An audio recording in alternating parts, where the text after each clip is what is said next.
श्री जगदीश प्रसाद गुप्ता छत्तीसगढ़ शासन में chief engineer के पद से रिटायर होने के बाद श्री द्वारिका महाराज स्मृति न्यास के तत्वाधान में श्री द्वारकाधीश एवं बागेश्वर महादेव मंदिर का वर्ष 2005 में अपने पुत्रों इंजीनियर कुंजन गुप्ता एवं इंजीनियर भुवन गुप्ता के सहयोग से अवंती विहार रायपुर छत्तीसगढ़ में निर्माण करवाया। श्रीमद् भागवत कथा, राम कथा, गीता तत्व, वेदांत आदि के तात्पर्य को व्यासपीठ से कहने के कारण संतों द्वारा इन्हें आचार्य श्री जगदीश भी कहा जाता है। अपना संपूर्ण जीवन परमात्मा की सेवा में दिया। उन्होंने परमात्मा भगवान श्री द्वारिकाधीश के दिव्य गुणों और कर्मों को लेकर अभी तक 15 ग्रंथ लिखे हैं, जिन ग्रंथों को भारतवर्ष के जगत गुरु और महापुरुष संतों के द्वारा आशीर्वाद प्राप्त हुआ है। उनके ग्रंथ श्वेताश्वत रूपनिषद, सरलतम बोध के द्वितीय विचार, परमात्मा की प्राप्ति के लिए ध्यान योग एक स्वतंत्र साधना है। इसका उद्बोधन सुन रहे हैं आप। श्वेताश्वत रूपनिषद, सरलतम बोध का उद्बोधन सुन रहे हैं आप। हरि ओम।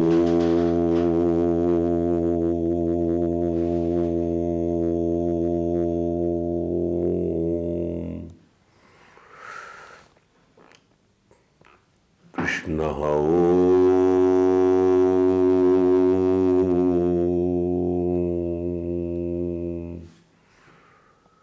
राम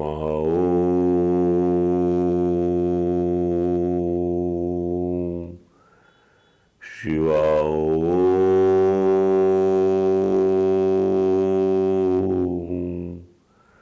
माते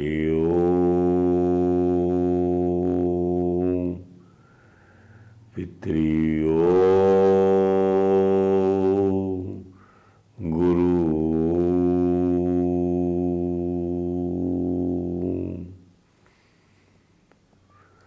समं प्रशान्तं सुमुखं दीर्घचारु चतुर्भुजं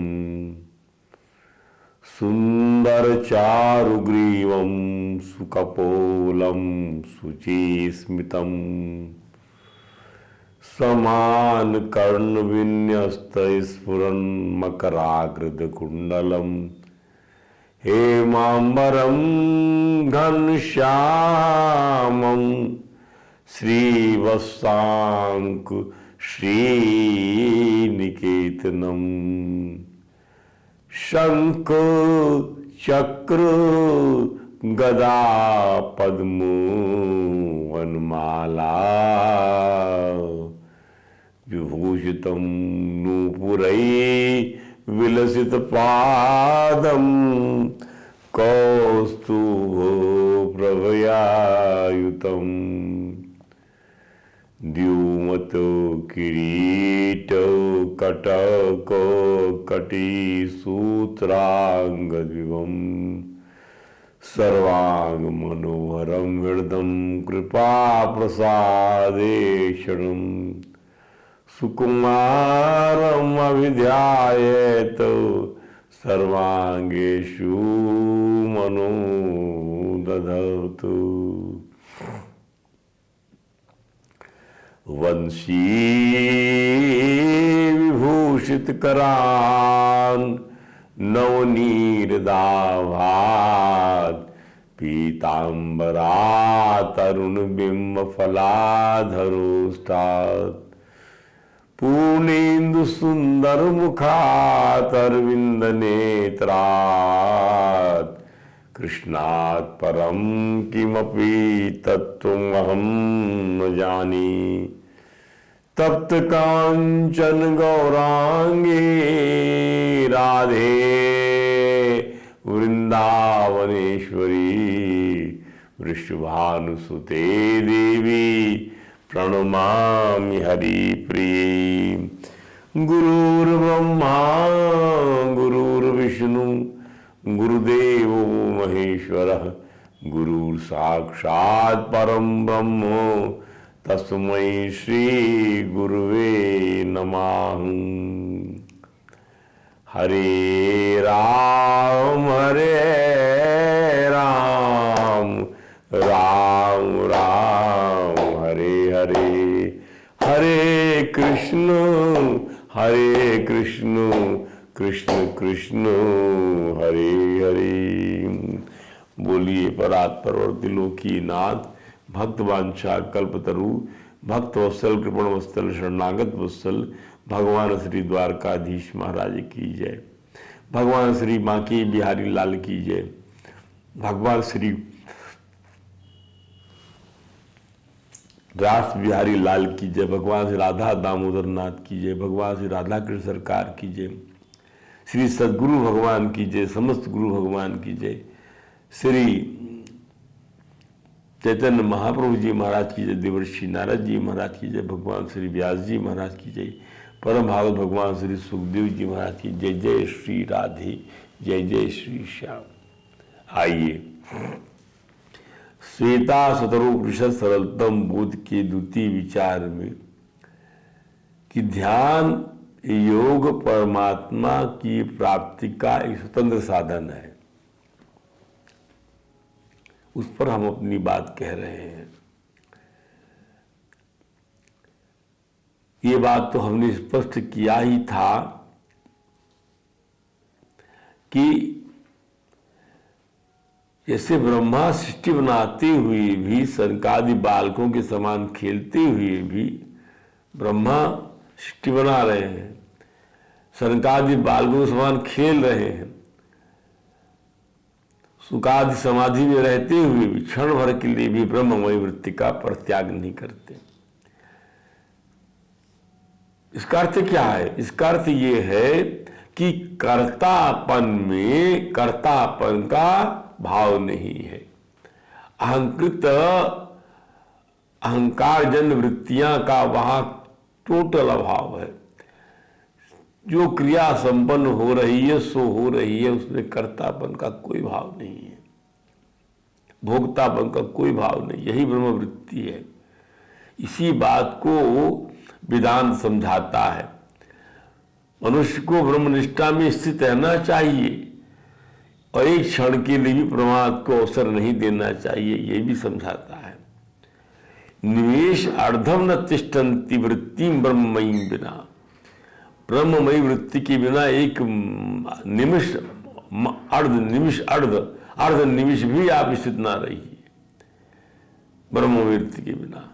ध्यान दीजिए, अर्थात अहंकार को ना आने दीजिए, भोक्तापनी को मत आने दीजिए, कर्तापनी को मत आने दीजिए। सब कुछ परमात्मा का समझ कर ही रमण करिए। यदा तिष्ठन्ति ब्रह्माद्याः सनकादयाः शुभादयाः। जब आप जो है ब्रह्म आदि सनकादि लोग जब ये ब्रह्म समृद्धि में स्थित हो जाते हैं तो शुभ ही शुभ होता है। आवरण और विक्षेप ये क्या है? ये माया की दो क्रम की शक्तियां हैं, असत आवरण और विक्षेप। असत माया की शक्तियां हैं। माया के सत माया और असत माया, अर्थात अविद्या माया की दो शक्तियां हैं, आवरण विक्षेप, जो आपकी ब्रह्म वृत्ति को ढकने का प्रयास करती हैं। ध्यान दीजिए,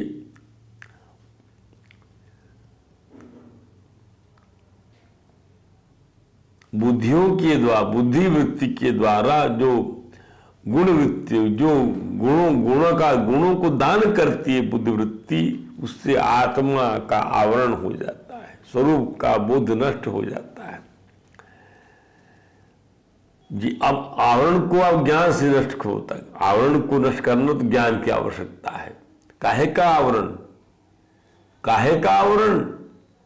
कहीं कोई आवरण नहीं है, ऐसा ज्ञान होना चाहिए।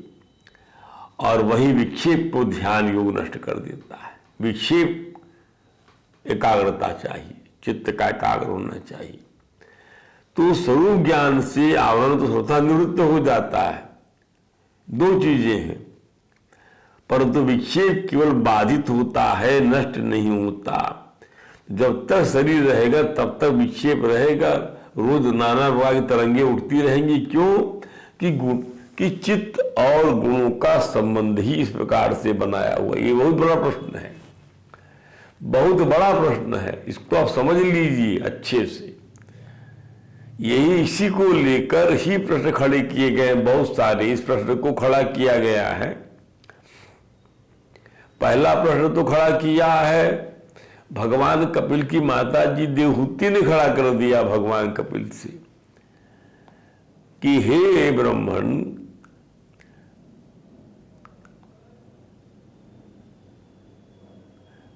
कि ये जो है प्रकृति पुरुष तो एक दूसरे के आश्रित हैं, छोड़ते नहीं है, तो इन दोनों को अलग कैसे समझा जाए। बहुत संक्षिप्त में बताएंगे आपको कि पुरुषम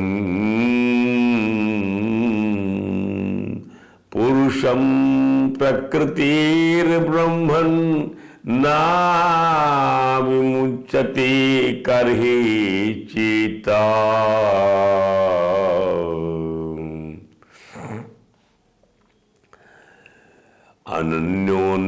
अनन्योन्याश्रयत्यात नित्यातनय प्रभु। नित्य सा, ये दोनों ही ब्रह्म वृत्तियां हैं, ध्यान दीजिए, ये ब्रह्म की ही शक्तियां हैं। अब ब्रह्म को ढकना चाहती है, ब्रह्म की शक्ति ब्रह्म को ढकना चाहती है। जल से पोषित होती हुई काई ही जल को ढक लेना चाहती, ढक ही लेती है। आत्मा से पोषित हुआ अहंकार आत्मा को ढक लेता है। सूर्य के आभा से पोषित हुआ बादल सूर्य को ही ढक लेता है। तो ये अलग नहीं हो पाते। यथा भूमे गंधस्य न भावो व्यतिरेकता। जैसे गंध का पृथ्वी का अलग अलग भाव तो बड़ा मुश्किल से प्राप्त किया सके। जहां पृथ्वी वहां गंध रहेगी रहेगी, कैसे इसका निस्सारण किया जा सके। यथा पारसस्य तथा बुद्धि परस्य वा। उसी प्रकार से यह प्रकृति पुरुष का संबंध है। वहां भी प्रश्न खड़ा होकर आया, यहां भी प्रश्न खड़ा होकर आया। कहां पर? सबसे बड़ा प्रश्न खड़ा कर दिया सनत कुमारों ने भगवान ब्रह्मा के सामने खड़ा कर दिया। क्या? जरा विचार करिए। कहते हैं भगवान ब्रह्मा से सनत कुमार लोग कि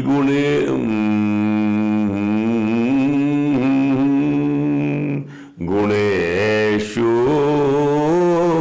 आविशते चित्तम।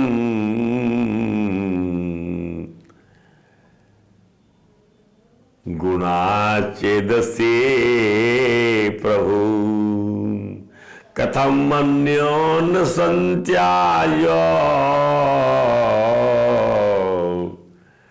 कथम अन्योन संत्याय मुमुक्षो अतिथितिशया। जो संसार सागर से पार जाने वाला मुमुक्षु है, वो तो मुमुक्षु बन ही नहीं सकेगा, वो मुक्त ही नहीं हो सकेगा, क्योंकि चित्त में गुण घुसे हुए हैं या गुणों में चित्त घुसा हुआ है। ब्रह्मा जी जवाब ही नहीं दे पाए इस प्रश्न का। भगवान को हंस रूप से वहां पहुंचना पड़ा, और वही हंस रूप से जब भगवान ने प्रवचन दिया सनकादि ऋषियों को, ब्रह्मा जी को आकर के लोग सामने आए, वही जो है भगवान उद्धव को समझाया। उसमें बहुत सुंदर बात भगवान ने कह दिया। क्या? इतनी बात अच्छी कही। देखो, उन लोगों ने पूछ, भगवान जब आए हंस रूप में, बोले आप कौन है? तो बोले ये प्रश्न तो बनता ही नहीं है, यह प्रश्न बनता ही नहीं है। वस्तुनो यदनानत्वम। जब उस वस्तु उस परमार्थ वस्तु में नाना प्रकार का कुछ भी नहीं, सब वही वही है, तो इस प्रकार का प्रश्न नहीं बनता। दूसरा प्रश्न कथम घटित, कि मैं कौन हूं, और यदि मैं जवाब दूं तुमको हे शंकादि ऋषियों, तो मैं किस गुण का, किस जाति का आश्रय लेके जवाब दूं, ऐसा भगवान कहते हैं। तो भगवान कहते हैं, इस बात को समझिए आप लोग। तो जब पंचात्मकेषु भूतेषु समानेषु वस्तुतः ईदृशा प्रश्ना वाचारंभो यनर्थकाः मनसा वाचा दृष्टया गृह्यते अपि अन्य इंद्रियैवा अहमेव न मत्तो इति बुद्ध्यध्वं मंजसा गुणाचे गुणेषु आविशते चित्तं गुणेषु आविशते चित्तम गुणाचेदसी प्रजा। हे मेरी प्रजा, हे मेरी प्रजा, हे मेरे बच्चों, गुणों में चित्त घुसते हैं, चित्त गुण घुसते हैं। तो क्या है ये? जीवस्य देह उभयम त्यजेत द्वियस देवयम त्यजेत मददात्मना। ये मेरे स्वरूप भूत जीव की देह है, इस बात को समझिए। और ये जो है, जब आप समझ जाएंगे, इन्हीं को माया की शक्ति बताई गई यहाँ पर, ये उसमें है ही नहीं। जब मेरा स्वरूप भूत हो जाएगा तो ये कहाँ की माया, कहाँ का क्या, वो साधन करते चले जाएंगे। अब जब साधन, ध्यान, योग, वैराग का आश्रय, भजन, पूजन आदि आदि, वही बात यहाँ कही जा रही है। तो विक्षेप बाधित कैसे होगा? जब तक शरीर रहेगा तब तक, जब तक चित्त रहेगा, तो मैटर एंड माइंड ये दोनों रहेंगे। लेकिन हमारे स्वरूप में दोनों जो है, उसके टाइटल है, हमारा स्वरूप नहीं है ये। लेकिन ध्यान किया जाए तो शरीर रहते हुए भी विक्षेप की निवृत्ति की जा सकती है। ध्यान करते हुए, शरीर में रहते हुए भी विक्षेप निवृत्त हो जाएगा। मन को एकाग्र करना हम सीख जाएंगे। ये विधि बताई गई है, भगवान ने उद्धव को बताया भागवत के अंदर में, गीता में अर्जुन को बताया उन्होंने। इन सब युद्ध के मैदान में, ब्रह्म ज्ञान में इसको बताया ही जाता है। आप यदि ध्यान नहीं करेंगे, ठाकुर जी को अपने हृदय में नहीं आसन देंगे, और हृदयाकाश से आप समष्टि आकाश में नहीं आएंगे, तो आप कैसे ब्रह्ममयी वृत्ति में चल पाएंगे। अब आइए अगली श्रुति का अगला जो मंत्र लेते हैं, ध्यान योग कैसे करना चाहिए। इस जिज्ञासा पर श्रुति का जो कहना है वह इस प्रकार है। क्या? त्रिरुणतम स्थाप्य समम शरीरम हृदीन्द्रियाणि मनसा सन्निवेश्य ब्रह्मोडुपेन प्रतरेत विद्वान् श्रोतांस सर्वाणि भयावहानि प्राणान प्रपीड्येह संयुक्त चेष्टा क्षीणे प्राणे नासिकयो शवसवीत दुष्टा संयुक्तमेव वामेनं विद्वान मनोधारिता प्रवत्ता। न समझिए, इसका पहले अन्वय कर ले। त्रिरुणतम, त्रि उन्नतम, त्रिरुणतम, सिर, गला और छाती तीनों अंग उठाएं। सिर, गला और छाती। त्रिरुणतम, विद्वान, विद्वान और बुद्धिमान को चाहिए कि सिर, गला और छाती तीनों अंग उठा ले।